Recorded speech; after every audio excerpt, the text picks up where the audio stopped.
मिठार test एमिति हवा दरकार गोटे खाइला माने आउ दुईटी मिठा खाइबा को इच्छा हबो। आज आम ठीक से भली मिठा बनैबा से पुणी घरे थिबा सामग्री रे। एकदम नरम रसुआ मिठा पाटी रे पकेला मात्रे ही मिलै जिवो। एई मिठा आगरे बाजार दामी दामी मिठा भी फीका लागिवो। ये एमिति मिठा समस्त आगो तैयारी करि परिबे। आ प्रथम थर रे आपनकर मिठा मध्य एई भली परफेक्ट तैयारी हबो। आगो को राखी आछि एथर राखी रे आपण माने एई मिठा को ट्राई करि परिबे। नमस्कार, लता ओडिया किचन रे आपण समस्त को अनेक अनेक स्वागत।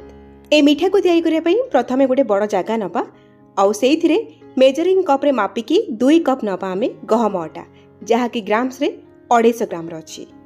जेतिकी आमे अटा नेले बा जो जागा रे मापिकी अटा आमे नेले सेही सेम जागा रे मापिकी आमे गोटे कप बा 125 ग्राम रो नबा क्षीर गुंड। एठी मु अमूल ब्रांड रो नेची मिल्क पाउडर, आपण माने जे कोनसी ब्रांड रो एठी मिल्क पाउडर नै परिबे। जेतिकी अटा नेबे तार अधा नेबे क्षीर गुंड। मिठा जिनस बनौची 2-3 पिंच लुण निश्चय पकेबा। एबे हम इथिरे दबा बेकिंग पाउडर जहा को हमें केक रे व्यवहार करछे ना सेही पाउडर सेहिथिरु आधा छोट चामच एतरे पकेबा। और जेतिकी हमें बेकिंग पाउडर पकेले तार आधा माने 1/4 टीस्पून रो दबा खाइबा सोडा, जो खाइबा सोडा को हमें बरा बा पकुड़ी रे व्यवहार करछे। बेकिंग पाउडर नथिले आपण माने खाइबा सोडा को टिके अधिका करके नै जिवे माने आधा छोट चामच नेबे। एबे मु देई जेतरे आधा छोट चामच चीनी आउ आधा छोट चामच गुजराती गुंड। एबे में कोन करबा ना सब जिंस को सुखिला रे प्रथमे गोळेई नबा। मिठा हमर स्वादिष्ट आउ खास्ता बनिबो सेति पई एथरा में दबा आबे गुआ घियो। सेही सेम मेजरिंग कप रे मापिकी मु 1/4 कप बा 4 बड़ चामच नेची गुआ घियो जहा कि 50 ml रो हबो। आपण माने घियो जागा रे रिफाइन तेल बा राइस ब्रान तेल नै परिबे, किंतु मिठा रे घियो रो टेस्ट भलो आसी थाए। एबे हमें घियो को सब सुखिला जिनस सहित भल भाव हाथ रे टिके एभली प्रेस करी करी गोळेई नबा। 2 हाथ पापुली मझे रखिके आपण माने गोळेई परिबे जेमिति हमें चूड़ा घसा करंती ना ठीक सेही भली। एई भली करबा द्वारा हमर जो अटाटा भल भाव खास्ता हबो हमर मिठा भीतर को चीनी सिराटा भल भाव जिवो। तो एई स्टेपटा बहुत इंपोर्टेंट। आपण माने भल भाव आकु गोळेबे। आ गोळेई सला परे हाथ रे कोन करिवे एई भली मुठा करके आपण देखिबे। जदि मुठा एमती बांधी हो नथिबो जानिबे आपणकर अटारे घियो बा तेल कम अछि। सेही स्टेज रे आपण माने आउ गोटे रु 2 चामच तेल बा घियो देकी भल भाबरे अटा सहित गोळेई के आकु खास्ता करिवे। वीडियो रे देइथिबा सबु छोट छोट टिप्स को आपण माने फॉलो करके मिठा बनेबे ना परफेक्ट तयारी हबो। नहले पुणी आपण माने मते कमेंट करके पछरे कहिबे जे दीदी आमो मिठा काहेकि परफेक्ट तयारी हेला नै। तो अटा को भल भाबरे खास्ता कर सला परे एबे हम एथिरे दबा क्षीर। एठी मु सेही सेम मेजरिंग कप रे गोटे कप नेची क्षीर आ क्षीर को हमें एकाथरे रे सब दबानी अल्प अल्प देकी हमें आकु मिक्स करिबा। एठी मु सिझा क्षीर नेची किंतु गरम नाही कि अति ठंडा नाही, रूम टेम्परेचर रो क्षीर अछि। 2 कप अटा आ गोटे कप अमूल पई एठी मु गोटे कप क्षीर रो व्यवहार करछि। आपन को गोटे 2 चामच क्षीर अधिका बा कम लागि पारे। एठी हमें जो अटा को चकटुचे ना जेमिति हमें नॉर्मल घरे रोटी तयारी करछे ठीक सेही भली हमें एठी अटा को चकटिबा। अटा चकटा को अधिक टाइट भी कर देबेनी बा अधिका नरम भी करके चकटिबेनी। दर्शक बंधु आज रेसिपी जदि आपको पसंद आसीबो वीडियो को लाइक करिवे, शेयर करिवे। चैनल रे आपण मन जदि नुवा ताहले प्लीज सब्सक्राइब कर नेबे। फेसबुक पेज रे देखुतिले फॉलो तो निश्चय करिवे। अटा एठी मु चकटी नेछि देखंतु अधिक नरम नाही बा अधिक हार्ड करके एठी मु चकटी नै। अटार जेतु हमें खास्ता देकी को चकटिचे अटा प्लेन हे कि चकटी हेबनी एई भली भितर टेक्सचरटा रहिबो। एमिति हेले जानिबे जे आपणकर अटा चकटाटा परफेक्ट हेइची माने आपण जो अटारे खास्ता देथिले ना सेटा पूरा परफेक्ट अछि। आ एमिति जदि हेला आपणकर मिठा बहुत बढ़िया बनिवो। मिठा भीतर को भल भाबरे आपणकर सिरा जीवो। तो एठी मु गोटे कप पूरा क्षीर एठी देकी चकटी नेछि। एबे हमें अटा चकटा को कवर करके 5-10 मिनिट पई रेस्ट दबा। एपटे हमें चीनी सिरा तयारी करबा। चीनी सिरा करिया पई एठी गोटे जागा मु फ्लेम ऑन करके बसैछि और सेइथिरे से सेम मेजरिंग कप रे मापिकी 2 कप दउची चीनी जहा कि 400 ग्राम रो अछि। चीनी सिरा टिके अधिका बनेबा जेमिति कि हमर मिठा गुडा को सिरे रे बुडी की रहि परिबो और चीनी सिरा भला भाबरे मिठा भीतर को जाई परिबो। तो जेतिकी चीनी आमे सेतिकी पानी दबा माने मु 2 कप पानी देइछि और गोटे पिंच आमे दबा केसर। केसर नथिले स्किप करिवे। केसर देले फ्लेवर भला आसीबो, ता सहित चीनी सिरा रो कलरटा भला आसीबो। बासना पई आमे 2-3टा गुजराती को खंड करके पकेबा आ भला भाबरे गोळेई नबा। फ्लेम को मीडियम टू हाई रे रखिबा। एठी हमर चीनी पानी रे गोळे ही गलानी। एबे आउ कि समय को हमें फुटेबा। ए मिठा पई हमें चीनी सिरा को अधिक गाढ़ा करिबानी माने एक तर 2 तर सेमिति करिबानी। केवल चिपचिपा सिरा हमें तयारी करिबा ମାନେ ଯେତେବେଳେ ଆପଣମାନେ ଶିରାକୁ ହାତରେ ଛୁଇଁବେ ଆପଣଙ୍କ ହାତକୁ ମହୁ ବା ତେଲ ଯେମିତି ଲାଗେ ନା ଠିକ୍ ସେଇଭଳି ଲାଗିବା ଦରକାର। এইଭଳି ଶିରା ଆପଣ ଯଦି ତିଆରି କରିବେ ନା ଆପଣଙ୍କର ମିଠା ଭିତରକୁ ଭଲ ଭାବରେ ଶିରା ଯାଇପାରିବ। ଅଧିକ ଯଦି ଗାଢ଼ା ଶିରା କରିଦେବେ ଆପଣଙ୍କର ମିଠା ଭିତରକୁ ଶିରା ଯାଇପାରିବନି। ଆଉ କିଛି ସମୟ ଫୁଟିଲା ପରେ ହାତରେ ମୁଁ ଛୁଇଁକି ଦେଖୁଛି ଶିରା ହାତକୁ ପୁରା ଚିପଚିପା ଲାଗୁଛି।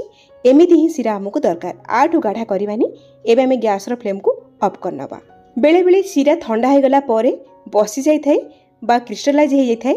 ସେଥିପାଇଁ ଆମେ କ'ଣ କରିବା ନା ଫାଳେ ଲେମ୍ବୁକୁ ଏଇଠି ଚିପୁଡ଼ି ନେବା ଆଉ ଗୋଳେଇ ନେବା ଆଉ ଘୋଡ଼େଇକି ଆକୁ ସାଇଡ଼ରେ ରଖିବା ଯେମିତି ଏ ଉଷୁମ ରହିବ ଆଉ ସେଇ ଭିତରେ ଆମେ ସବୁ ଅଲଗା ପ୍ରିପାରେସନ୍ କରିନେବା। ଏପଟେ ଅଟାକୁ ରେଷ୍ଟ ଦେବାର ପାଖାପାଖି 10 ମିନିଟ୍ ହୋଇଯାଇଛି। ଏବେ କ'ଣ କରିବା ହାଲକା ଆଉ କିଛି ସେକେଣ୍ଡ ପାଇଁ ଚକଟିବା। ବିଲକୁଲ ବି ଅଧିକ ସମୟ ଚକଟିବେନି, କାହିଁକି ନା ଅଟା ଭିତରେ ଏଇ ଯେଉଁ ଟେକ୍ସଚରଟା ଆସିଛି ନା ଏଇ ଯେଉଁ ଜାଲି ଆସିଛି ଏଇଟା ଦବିଯିବ। ଏଇ ଜାଲିଟା ରହିଲେ ଆପଣଙ୍କର ମିଠା ଭିତରକୁ ଚିନି ଶିରା ଭଲ ଭାବରେ ଯାଇପାରିବ। ଆଉ ଯେମିତିକି ମୁଁ ଆପଣଙ୍କୁ ଆଗରୁ ବି କହିଥିଲି ଏଥିରେ ଆମେ ଖାସ୍ତା ଦେଇଛେ, ସେଥିପାଇଁ ଆମର ଅଟା ଚକଟାଟା ପ୍ଲେନ୍ ହେବନି, ଏଇଭଳି କ୍ରାକ୍ ଥିଲା ଭଳି ଜଣାପଡ଼ିବ। ଅଟା ଚକଟାକୁ 2 ଭାଗରେ ଏଠି ମୁଁ କାଟି ନେଇଛି ଆଉ ଗୋଟିଏ ଭାଗକୁ ଆମେ ବୋର୍ଡ଼ ଉପରକୁ ନେଇଯିବା, ଟିକେ ଗୋଲ କରିକି ଚେପ୍ଟା କରିନେବା। ହାଲକା ହାତରେ ଏଇଭଳି ଭାବରେ ଆମେ ବେଲି ନେବା। ଆକୁ ବେଲିବା ପାଇଁ ଶୁଖିଲା ଅଟାର ବ୍ୟବହାର କରିବେନି, ଯେହେତୁ ଆମେ ଏଥିରେ ଘିଅ ଦେଇଛେ ଇଏ ବୋର୍ଡ଼ରେ ଲାଗିବନି, ଭଲ ଭାବରେ ବେଲି ହେଇଯିବ। ଗୋଟେ ଛୋଟ ରୁଟି ଭଳି ଆମେ ବେଲିବା, କିନ୍ତୁ ମୋଟା ରଖିକି ବେଲିବା। ଆଉ ଚାରି ସାଇଡ଼ରେ ଯେଉଁ କ୍ରାକ୍ ଆସିଛି ତାକୁ ଆମେ ସାଇଜ୍ କରିକି ଏଇଭଳି ଭାବରେ କାଟି ନେବା, ଯେଉଁଥିପାଇଁ କି ମିଠା ଆମର ଠିକ୍ ସେପ୍ରେ ଆଉ ସବୁ ସମାନ ସାଇଜ୍ରେ ତିଆରି ହେବ। ଆଉ ଏଇ ଯେ କଟା ପିସ୍ ଗୁଡ଼ାକ ଆମେ ବଳକା ଅଟାରେ ଦେଇକି ପୁଣି ଥରେ ବେଲି ନେବା। ଧ୍ୟାନ ରଖନ୍ତୁ ଆପଣ ଯେଉଁ ବେଲିବେ ନା ଟିକେ ମୋଟା କରିକି ବେଲିବେ, ମାନେ ଏଇ ମିଠାର ଥିକନେସ୍ଟା ଟିକେ ଅଧିକା ରହିବା ଦରକାର। ଧରି ନିଅନ୍ତୁ ହାଫ୍ ଇଞ୍ଚ ବା ହାଫ୍ ଇଞ୍ଚରୁ ଟିକେ ଅଧିକା ହେଲେ ମଧ୍ୟ ଚଳିବ। ତ ଏଇଠି ମୁଁ ପ୍ରଥମେ ଲମ୍ବାରେ କଟ୍ କରିସାରିଲା ପରେ ଏଇଭଳି ଛୋଟ ଛୋଟ ଖଣ୍ଡ କରି କାଟି ନେଉଛି ରେକ୍ଟାଙ୍ଗଲ ପିସ୍ରେ। ଆଉ କାଟି ସାରିଲା ପରେ ମିଠାର ଚାରି ପାଖ ଯଦି ଟିକେ ସାଇଜ୍ ନଥିବ ଆପଣମାନେ ହାତରେ ଏଇଭଳି ସେପ୍ ଦେଇପାରିବେ। ଦେଖନ୍ତୁ ଏହାର ଥିକନେସ୍ ମୁଁ ଏତିକି ରଖିଛି। ଆଉ ଦେଖନ୍ତୁ ହାଲକା ହାଲକା ହୋଲ୍ ବା ଜାଲି ଜଣାପଡ଼ୁଛି। ଏମିତି ହେଲେ ଆପଣଙ୍କର ମିଠା ବହୁତ ବଢ଼ିଆ ବନିବ। ଆପଣ ଚାହିଁଲେ ଆଠୁ ଛୋଟ ସାଇଜ୍ରେ ମିଠା ବନେଇ ପାରିବେ, କିନ୍ତୁ ଆଠୁ ବଡ଼ ସାଇଜ୍ରେ ମିଠା ବନେଇବେନି, କାହିଁକି ନା ଆକୁ ଆମେ ଟିକେ ମୋଟା ରଖିକି କାଟିଛେ। ଆକୁ ଆମେ ତେଲରେ ଛାଣିଲା ପରେ ବି ଫୁଲିବ, ଚିନି ଶିରାରେ ପକେଇଲା ପରେ ଆହୁରି ଫୁଲି ଯାଇଥାଏ। ଏଇଭଳି ଭାବରେ ସବୁ ମିଠାକୁ ମୁଁ ସେଫ୍ରେ କାଟି ନେଇଛି। ଏବେ ଆମେ ଆକୁ ଫ୍ରାଏ କରିବା। এই ମିଠାକୁ ଫ୍ରାଏ କରିବା ପାଇଁ ଆମକୁ ଅଧିକ ଗରମ ତେଲ ଦରକାର ନାହିଁ, ହାଲକା ଉଷୁମ ତେଲ ଆମକୁ ଦରକାର। ତ ଲୋ ମିଡ଼ିୟମ୍ ଫ୍ଲେମ୍ରେ ତେଲକୁ ହାଲକା ଉଷୁମ କରିବା ଆଉ ଅଟା ଚକଟାରୁ ଟିକେ ପକେଇକି ଦେଖିବା। ଦେଖନ୍ତୁ ପକେଇଲା ମାତ୍ରେ ହାଲକା ହାଲକା ବବଲ୍ସ ଆସୁଛି ଆଉ এই ଅଟା ଚକଟା ଉପରକୁ ଉଠିକି ଆସିବା ପାଇଁ ଟିକେ ଟାଇମ୍ ଲାଗିଲା। এইଭଳି ତେଲ ଆମର ହାଲକା ଉଷୁମ ହେବା ଦରକାର। ଏବେ ଆମେ କାଟି ରଖିଥିବା ଅଟାର ମିଠା ଗୁଡ଼ାକୁ ତେଲରେ ପକେଇବା। ବହୁତ ଗୁଡ଼ାଏ ମିଠା ଏକାଥରରେ ପକାନ୍ତୁନି, ଯେତିକି କଡ଼େଇରେ ଧରୁଛି ସେତିକି ପକାନ୍ତୁ। ଆଉ ସାଙ୍ଗେ ସାଙ୍ଗେ ଜାଲି ଲଗେଇବେନି, ମିଠାର ସେପ୍ ଖରାପ ହୋଇପାରେ। ଟିକେ ସମୟ ଆମେ ତେଲରେ ଆକୁ ଛାଡ଼ିବା ସେଟ୍ ହେଇଯିବା ପାଇଁ, ନହେଲେ ଆପଣ এইଭଳି ଭାବରେ କଡ଼େଇକୁ ଧରିକି ଟିକେ ସେକ୍ କରିପାରିବେ। କିଛି ସମୟ ପରେ ଗୋଟେ ସାଇଡ଼ରୁ ମିଠା ଯେତେବେଳେ ଟିକେ ହେଇ ଆସିବ ନା ସେଟ୍ ହେଇଯିବ ତେଲରେ ମିଠା, ଆମେ ଆକୁ ଓଲଟେଇ ନେବା। ଧ୍ୟାନ ରଖନ୍ତୁ ଏ ମିଠାକୁ ପ୍ରଥମରୁ ଶେଷ ଯାଏଁ ଲୋ ଫ୍ଲେମ୍ରେ ହିଁ ଫ୍ରାଏ କରିବେ, ବିଲକୁଲ ବି ମିଡ଼ିୟମ୍ ବା ହାଇ ଫ୍ଲେମ୍ କରିବେନି, ନହେଲେ ମିଠା ଆପଣଙ୍କର ଉପରୁ ତ ଗୋଲ୍ଡେନ୍ କଲର୍ ହେଇଯିବ କିନ୍ତୁ ଭିତରୁ ସିଝି ପାରିବନି। এইଭଳି ଭାବରେ ଆମେ এই ମିଠା ସବୁକୁ ଲୋ ଫ୍ଲେମ୍ରେ କଲର୍ ଆସିଲା ପର୍ଯ୍ୟନ୍ତ ଫ୍ରାଏ କରିବା। ବହୁ ଜଣ କହିବେ ଏତେ ପରିଶ୍ରମ କିଏ କରିବ, ମାର୍କେଟରୁ ମିଠା କିଣିକି ଖାଇଦେବାଟା ଭଲ।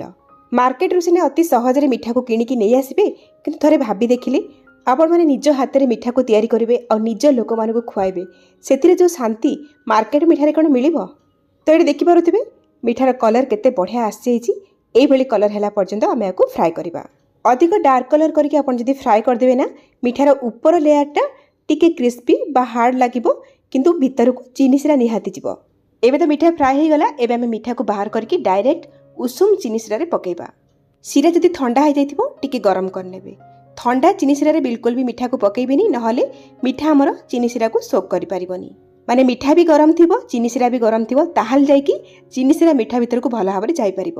ମିଠାକୁ ପକାଇ ସାରିଲା ପରେ ଟିକେ ଗୋଳେଇ ନେବା ଏପଟ ସେପଟ କରିକି, ଆଉ ଘୋଡ଼େଇକି ଆକୁ ଛାଡ଼ିଦେବା। ଆଉ ସେଇ ଭିତରେ ଆମର ବଳକା ମିଠାକୁ ଫ୍ରାଏ କରିବା। ସେକେଣ୍ଡ ବ୍ୟାଚ୍ ମିଠାକୁ ଛାଣିଲା ପୂର୍ବରୁ ତେଲ ଯେମିତି ଅଧିକ ଗରମ ନଥିବ ସେଥିପ୍ରତି ଧ୍ୟାନ ଦେବେ। ତେଲ ଯଦି ଅଧିକ ଗରମ ହେଇଥିବ ଟିକେ ଗ୍ୟାସ୍ର ଫ୍ଲେମ୍କୁ ଅଫ୍ କରିନେବେ। ତେଲ ଟିକେ ଥଣ୍ଡା ହେଇଗଲା ପରେ ମିଠାକୁ ପକାଇବେ, ପୁଣି ଗ୍ୟାସ୍ର ଫ୍ଲେମ୍କୁ ଅନ୍ କରିକି ମିଠାକୁ ଫ୍ରାଏ କରିବେ। ଆଉ ଦେଖିପାରୁଥିବେ ମିଠା ଗୁଡ଼ାକ ଫ୍ରାଏ ହେଲା ପରେ କେତେ ସୁନ୍ଦର ଭାବରେ ଫୁଲିଛି ଆଉ କେତେ କଲର୍ ବଢ଼ିଆ ଆସିଛି। ଧ୍ୟାନ ରଖନ୍ତୁ ଫ୍ରାଏ ହେଲା ପରେ ମିଠାକୁ ବହୁ ସମୟ ବାହାରେ ରଖିବେନି, ଗରମା ଗରମ ମିଠାକୁ ଗରମା ଗରମ ଚିନି ଶିରାରେ ପକାଇକି ଗୋଳେଇବେ। ତ ପ୍ରଥମେ ପକାଇଥିବା ମିଠାକୁ ଟିକେ ସାଇଡ଼୍ କରିକି ସେକେଣ୍ଡ ବ୍ୟାଚ୍ ଛାଣିଥିବା ମିଠାକୁ ଗୋଳେଇ ନେବା। এইଭଳି ଏପଟ ସେପଟ କରିକି ଆମେ ସବୁ ମିଠାକୁ ଚିନି ଶିରାରେ এইଭଳି ଭାବରେ ବୁଡ଼େଇକି ରଖିବା। ଏବେ ଆମେ କଭର କରିନେବା ଆଉ 2 ଘଣ୍ଟା ପାଇଁ ୟାକୁ ଛାଡ଼ିଦେବା, ଯେମିତିକି ଆମର ମିଠା ଚିନି ଶିରାକୁ ଭଲ ଭାବରେ ସୋକ୍ କରିନେବ। ସବୁଠୁ ବେଷ୍ଟ ହେବ ଆପଣମାନେ ରାତି ସମୟରେ ମିଠାକୁ ତିଆରି କରନ୍ତୁ ଆଉ ରାତି ସାରା ମିଠାକୁ ଚିନି ଶିରାରେ ଛାଡ଼ି ଦିଅନ୍ତୁ, ସକାଳୁ ଖାଆନ୍ତୁ। ବହୁତ ବଢ଼ିଆ ମିଠା ଆପଣଙ୍କର ତିଆରି ହେବ। 2 ଘଣ୍ଟା ପରେ ଏଠି ମୁଁ ଆପଣଙ୍କୁ ଦେଖାଉଛି। ଦେଖନ୍ତୁ ମିଠାର ସାଇଜ୍ କେତେ ବଡ଼ ବଡ଼ ହେଇକି ଫୁଲା ଫୁଲା ହେଇଯାଇଛି ମିଠା, ଆଉ ଚିନି ଶିରା ଦେଖନ୍ତୁ ପୁରାପୁରି ମିଠା ଚିନି ଶିରାକୁ ସୋକ୍ କରିନେଇଛି। ଚିନି ଶିରା ପୁରା କମ୍ ହେଇଯାଇଛି। ପ୍ରତ୍ୟେକଟି ମିଠା ଆମର ଚିନି ଶିରାକୁ ଭଲ ଭାବରେ ସୋକ୍ କରିଛି। ଦେଖନ୍ତୁ କେତେ ଜୁସି ମିଠା ଏଠି ତିଆରି ହେଇଛି। ଏଇଠି ଆମର ଅଟାରେ ତିଆରି ରସୁଆ ମିଠା ତିଆରି ହେଇଗଲା। ଆପଣମାନେ ଏହି ମିଠାକୁ ବାହାରେ 2 ଦିନ ପର୍ଯ୍ୟନ୍ତ ରଖିପାରିବେ, ଫ୍ରିଜ୍ରେ 4-5 ଦିନ ପର୍ଯ୍ୟନ୍ତ ରଖିକି ଖାଇପାରିବେ। ତେବେ ଏହି ମିଠାକୁ ବନାନ୍ତୁ, କେମିତି ଲାଗିଲା ଆପଣଙ୍କ ଅନୁଭୂତି ମୋ ସହିତ ସେୟାର କରନ୍ତୁ। ତାହେଲେ ଆଜି ପାଇଁ ରହୁଛି, ପୁଣି ଆସିବି ଆଉ ଗୋଟେ ନୂଆ ରେସିପି ନେଇକି। ସେଇ ପର୍ଯ୍ୟନ୍ତ ରହିଲି, ନମସ୍କାର, ବାଏ, ଜୟ ଜଗନ୍ନାଥ।